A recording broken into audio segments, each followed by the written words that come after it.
6 drivers stitch the world together through one great journey.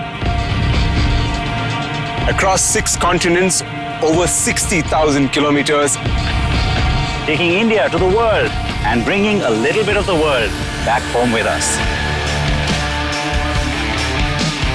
To me, travel is a very essential part of life.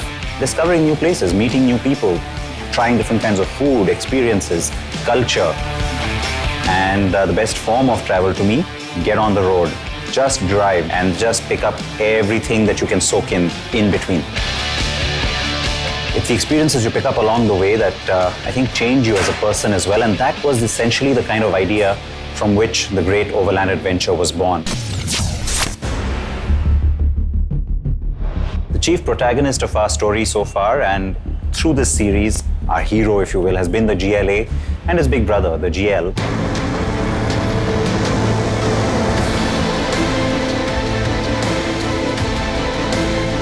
We needed cars that were maneuverable, that gave us enough space for all of our equipment and all our stuff that had to go with us all over the world on this mammoth journey. And they had to also be reasonably powerful because we have so many different terrains to traverse. And both these cars ticked most of those boxes. In season 1, you've seen that. We've taken these cars everywhere.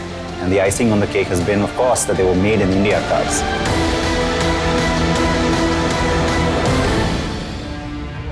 The Made in India GLA and GL have completed almost 30,000 kilometers from Sakhan in Pune to Istanbul in Turkey and then across 13 countries in Europe on many kilometers of smooth highway, through the sands of the Sahara in Morocco on the old Paris-Dakar route, from the east to the west coast of the United States of America. Now they will travel from Tucson in Arizona to Panama City in Central America, then onto the Great Ocean Road in Australia, and finally on the Asian Highway through Myanmar back to our homeland, India. Now in season 1, we've already covered nearly 30,000 kilometers in both these cars. Today, we'll show you everything that we've done and all these great places we've been to.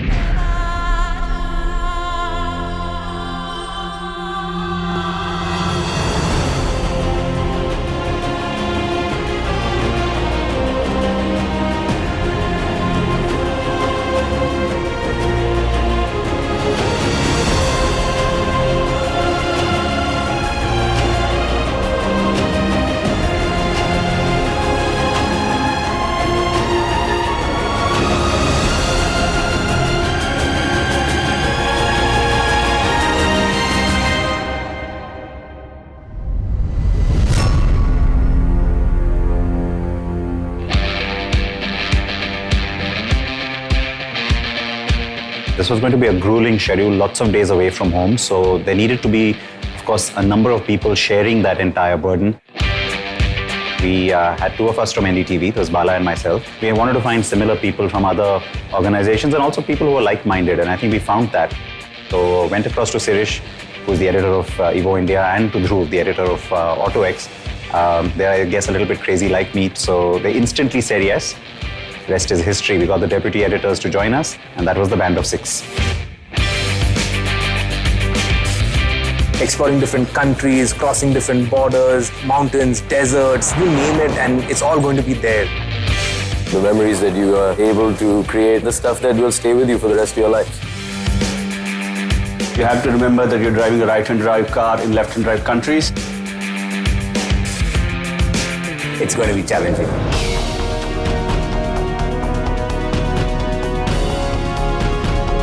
Now on a journey like this, one of the other things you have to expect, border crossings. We knew we were going to have to deal with a lot of them, but the very first one that we had to contend with was when Team Europe was going in from Turkey to Bulgaria. It's one of the busiest border crossings, so we knew that it's going to be tough. We knew it's going to take long, but just how long? Well, I have to tell you, that was a bit of a shock and a surprise to us. We've reached the Turkish-Bulgarian border, and you can see in front of us there's a huge queue. So you don't know how many hours it's going to take for us to get through this. The border was the big moment. We had 10 hours to spend in that border. Maybe I don't even think the India-Pakistan border would take that long to cross.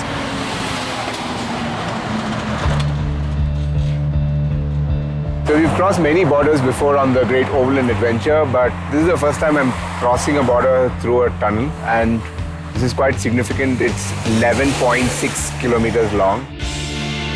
Before the tunnel was built, the tour from Italy to France was actually quite a It was actually long. 3 days.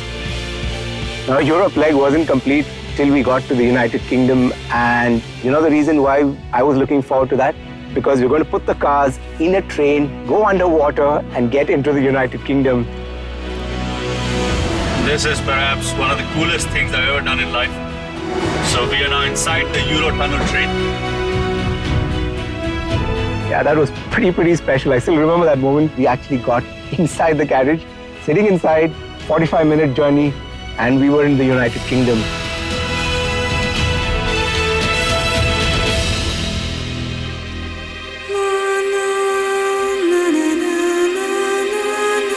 Now, in season 1, we've already covered nearly 30,000 kilometers in both these cars. That's like twice what an average car does in a year. So you can try and imagine the magnitude of all that driving. There's been a different mix of roads. We've gone off-road a little bit. We've had broken roads. We've had single-lane highways. We've had city roads. We've had traffic. And then, of course, there have been some special roads as well, ones that are legendary and famous, and which are known for either the landscape or the way the road itself has been built. Americans have a saying, another day, another dollar. For us, it's another day, another freeway. The roads from Bulgaria to the border was quite interesting. We've been on nice winding mountain roads, fantastic scenery.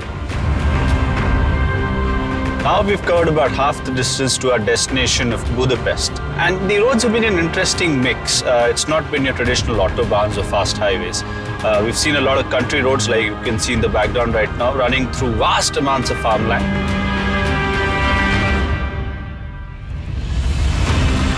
We are driving around the famous Ringstrasse, or the Ring Street like they call it in English. All the museums and all the main monuments are located around the Ringstrasse. We also went through the Chain Bridge, which is probably one of the most iconic sites of Budapest. Yeah. It was the biggest suspension bridge in the world. One of the reasons I really like driving around in Europe, most of the places you go to the countryside is just beautiful. We soon had to get going towards Venice in Italy. This route is filled with long tunnels, so it's going to be interesting driving through them. Lombard Street, it's Twistiest road in the world. we are all set to experience the Grand Canyon. We're now on the way to Transfagarasan. There were a few stretches actually which were actually nice and winding, actually push the cars a bit and have a little bit of fun. But as we reached the summit, it was kind of pretty crowded, at least 1,000 people there. So this is it, the Transfagarasan Highway. We've just gotten off the highest point, that's at about 2,000 meters.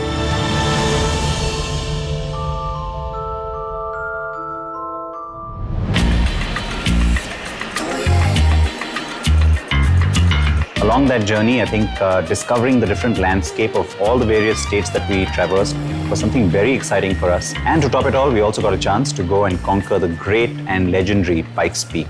So, America's mountain, folks. America's mountain.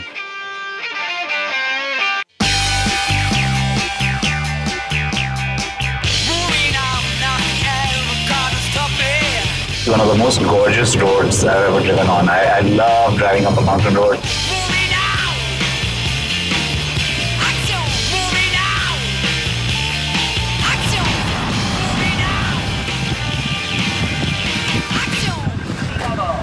Well, current temperature is 34 degrees with the wind 18 to 25 miles an hour. I'm just upset because of that. He's right. I mean, the road being closed, it's about 5 miles of pure bliss up there that was waiting for us, but... We were hoping to get above the tree line, but no such luck. Yeah. Just to be clear, folks, it is 0 degrees. No, it's not. It is. The lady announced it. She said It's close to zero. It's 34 degrees Fahrenheit. Africa is a place where you can expect the unexpected. This is Africa. Expect the unexpected. Everybody wanted to drive there. Everybody wanted to do that leg. But I think Sirish and Osif just seemed a little more eager. They really wanted to do it, and so which is why, of course, they were chosen to go ahead and throw themselves into this adventure, because that's what it turned out to be. We're now ready to go up the Tizian test pass. After some 20-30 kilometers, the road narrows down to the road that you see now. It's bumpy, the surface is not too great, and it is quite narrow. So if there's an oncoming car, you have to get off the road. We are at the top of the Tizian test pass. This is at 2,100 meters. They drove a lot of kilometers. There were some tough drives. We have to make it from Tangier to Mazuga, 800 kilometers away, in one day. And that's without including the time it takes to shoot the journey. This road we're driving through the Atlas Mountains, it's in the middle of nowhere, but it's just fantastic. It's a great driving road. And of course, right through it all, also got the chance to challenge themselves, the cars, in the mighty Sahara. And this road is quite terrible. It's bumpy and bouncy, but the views, it's got the red Sahara to my right, behind me, ahead of me, the red dunes. This is what we've come to Africa for the dunes of Sahara.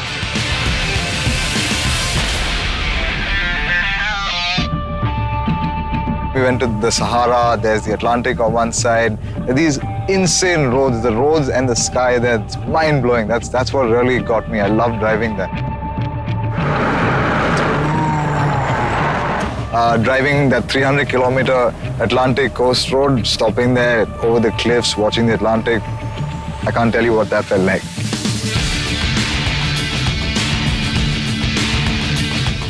We've been here 2 days, and I've realized one thing. It's that Africa has its own plans for you. The French couple that got stuck in the Sahara, we had to help them out because you don't leave people stranded there.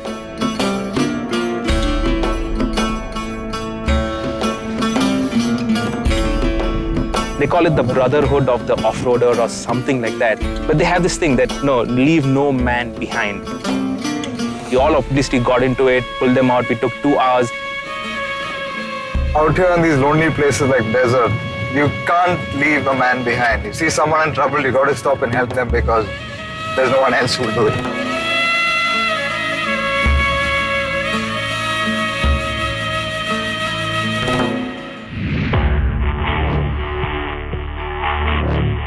Europe has a very rich motoring history, so there are a lot of racetracks across Europe, spread all over them. We really got the action started with the 2 Mercs, and we started out at the Grand Prix circuit at Istanbul Park, which is an absolutely phenomenal. So Istanbul Grand Prix coming to an end, and you have Dhruv in the GLA coming in at the final lap. The final turn is here, and he's going to get through the checkered flag in super style. The GLA is looking good. The headlights are all on. And Dhruv Bell is the winner.